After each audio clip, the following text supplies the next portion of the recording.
হে everyone, আবারও welcome একটি ছোট্ট ব্লগে। আজকে আমরা যাচ্ছি আনন্দময়ী কালীবাড়িতে। আশা করি এটা তোমরা সবাই চেনো। এই যে পাপা ঘুমিয়ে পড়েছে আমার কোলে, যাওয়ার পথে ওর ঘুম পেয়ে গেছিলো। আর এই যে আজকে না টাউনে অনেক ভিড় ছিল, এটা লেকচুমনি বাজার। তো এসে গেছি আমরা মন্দিরে।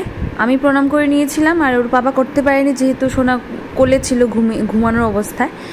আর এই যে মন্দিরটা, আর পাশের এই যে মন্দিরটা, এখানে হচ্ছে মা আনন্দময়ী, ওনার মূর্তি করা আছে।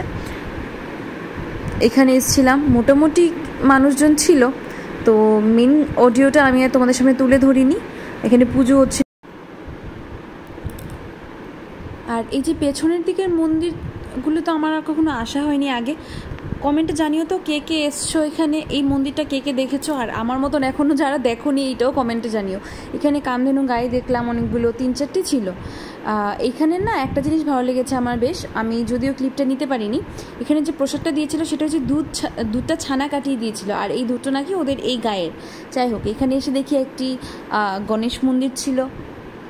আমার না খুব ভালো লেগেছে পেছনের জায়গাটা। এখানে একটা দিঘিও ছিল, মাঝখানে একটা ছোট দিঘি করা ছিল মন্দিরের।